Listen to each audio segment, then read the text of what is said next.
جوش میں دیکھتے دیر تک حضور کو انتظار کروایا. اب وہ پہنچ کر کے والنٹیئر کو ایک ادھر کھینچا, راستہ کلیئر ہو گیا.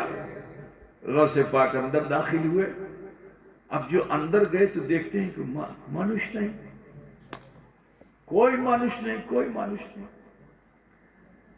تو اس کے چاہنے والوں سے پوچھا کہ کوتھائے آچھیں؟ کہا حضور اپنے عمل سے حضور لطیف ہو گئے ہیں, حضور کو آپ نہیں دیکھ سکتے, حضور آپ کو دیکھ رہے ہیں. خدا پوچھتا ہے کہ نہیں پوچھتا؟ ارے بھائی ایسا عمل کر لیا ہے کہ اب ان کو کوئی نہیں دیکھ سکتا, ٹھیک ہے, اب ان کو کوئی نہیں دیکھ سکتا, وہ ہم کو دیکھ رہے ہیں.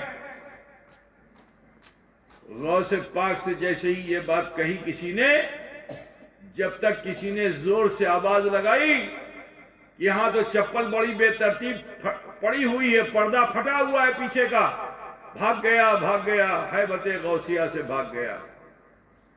تو میرے غوث پاک نے فرمایا ایسا مت کہو, ہو سکتا ہے کہ ان کو کوئی حاجت ہو گئی ہو جس وجہ سے چلے گئے ہوں. ہم کو مایوس نہیں ہونا چاہیے. جس جگہ پہ اللہ کا مقرب بندہ عبادت کرتا ہے, صبح قیامت تک اللہ تعالی وہاں اپنی رحمت کو برساتا ہے. وہاں رحمت برستی ہے. بتاؤ کس جگہ نماز پڑھتے تھے وہ, کہاں سجدہ کرتے تھے وہ؟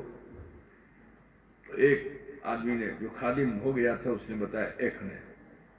اب جو وہاں گئے تو دیکھا پیشانی کا نشان, ناک کا نشان, ہاتھ کا نشان, پیر کے پنجے کا نشان, سب وہ بالو پہ ریتا پہ سب بنا ہوا ہے. غوث پاک قریب گئے. اب نشان سجدہ پہ جو نظر پڑی تو دعا کیا کرتے, راگ ہو گئے, چہرہ سرخ ہو گیا غوث اعظم کا, جلال کی کیفیت میں آ گئے, رخ پھیر لیا.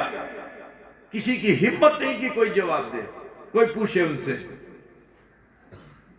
کچھ دیر کے بعد کسی نے عرض کیا کہ حضور آپ تو دعا کرنے آئے تھے, آپ نے منہ کیوں پھیر لیا؟ تو کہا تمہاری نظر میں وہ اللہ کا ولی ہے لیکن میری نظر میں اللہ کا ولی نہیں. تو لوگوں نے کہا حضور آپ نے تو اس کو دیکھا ہی نہیں, تو پھر کیسے کہہ رہے ہیں؟ آپ نے تو اس کو دیکھا نہیں, پھر کیوں کہہ رہے ہیں کہ وہ اللہ کا ولی نہیں ہے؟ کہا میں نے اس کو تو نہیں دیکھا ہے لیکن اس کے نشان سجدہ کو تو دیکھ رہا ہوں.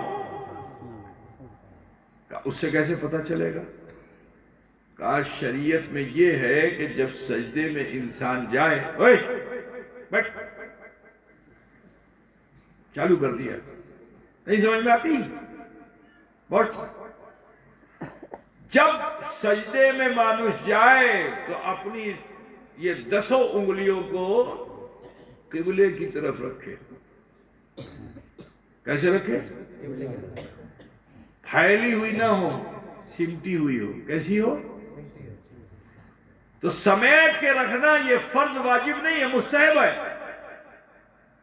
نماز میں حالت سجدہ میں انگلیاں اگر کسی کی پھیلی ہوئی تو ایسا نہیں کہ نماز نہیں ہوگی, نماز ہو جائے گی مگر مستحب چھوٹ جائے گا. مستحب کیا ہے کہ اپنی انگلیوں کو سمیٹ کر قبلے کی طرف رکھو. بجھتے نا, اب بنگلہ میں بجھاؤں تم کو, بجھ رہا ہے.